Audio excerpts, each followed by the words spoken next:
Hi, I'm John Hope Bryant. I'm the founder, chairman, CEO of Operation Hope, the author of Love Leadership, The New Way to Lead in a Fear-Based World. And I'm the co-founder, along with the Crown Prince of Norway, Håkon Magnus, and Professor Pekka Himanen of Finland, in association with the Forum of Young Global Leaders in Geneva, Switzerland. I'm proud to say I'm the co-founder of Global Dignity. On this day, you are playing a part in history. That's right, history. You are a hero and a shero today. Somebody told me when I was growing up, watch how you live your life. It may be the only Bible that anybody else reads. So people are watching you to figure out who they should be, how they should act. You may not even know it, but you are a role model to somebody, even at this age, sitting in that seat. What are you going to do with it? What are you going to do with your life? I think you're special. I think you're important.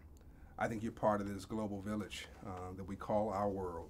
And we have made a bet at Global Dignity that in a world where nobody seems to agree on anything, East and West have conflicts, Islam and Christianity has conflicts, North America and the Middle East seem to have conflicts, Palestine and Israel can't get on the same page, Republicans and Democrats, well, they never agree.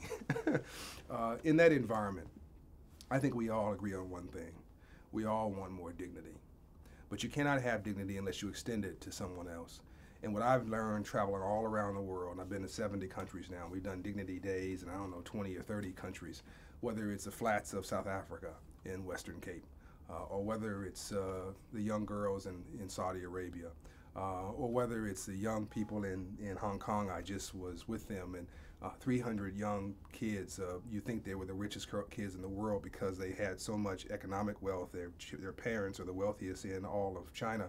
But what did they ask me? At the end of the session, they said, John, can we have a hug? 300 kids waited an hour and a half for each of those kids to come by and get a hug. There's a difference between being broke and being poor. To be broke is economic, but to be poor is a disabling frame of mind and a depressed condition of your spirit, and you must vow never, ever, ever to be poor again. Or as my pastor and my mentor, role model, Reverend Murray, once told me, it's not what people call you, it's what you answer to that's important. And never, ever, ever answer out of your name.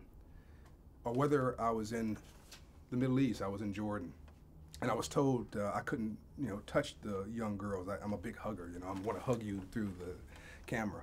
I couldn't shake their hands, couldn't hug them because of their religion, Islam, and so I respected that.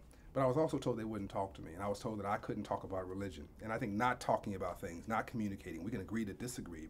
We can disagree without being disagreeable, but we have to talk. I think that's part of the problem. The children are not the problem, it's the adults. So I listened very attentively, and Queen Rania of Jordan was there, and I didn't want to disrespect her, although she never made these requests on me.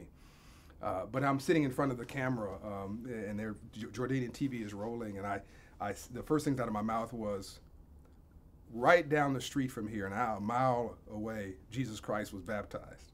You can hear the whole room was just sort of traumatized. And I waited, and I said, and about 100 yards from where Jesus Christ was baptized, the Prophet Muhammad ascended into heaven.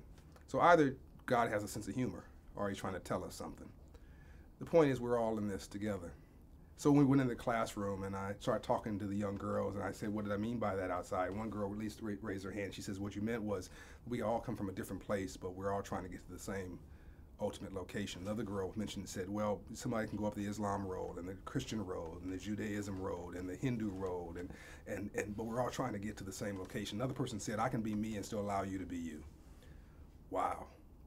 After a while, all the hands were up, and after about an hour, Queen Rania comes in, and I couldn't shut these kids up, and I said, well, I can't seem to shut you up. Queen Rania of Jordan, class act is here. Why, please tell her why you will not be quiet. I was told you would not talk to me.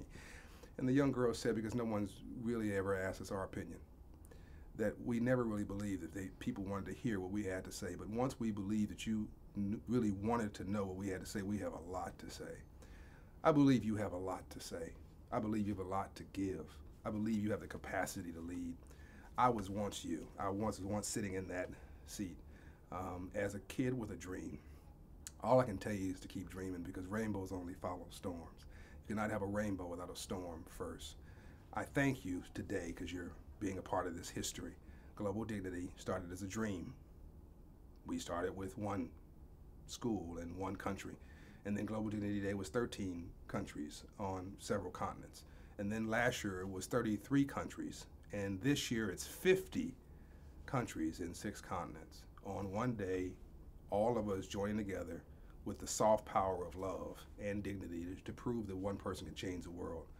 The difference is today is not the Crown Prince of Norway in the Nordic countries. It's not Professor Pekka Himanen in Finland. It's not me talking to you. You are changing the world. Be the change you want to see in the world, as Gandhi said. Go and teach global dignity today. Thank you. God bless you. I appreciate you.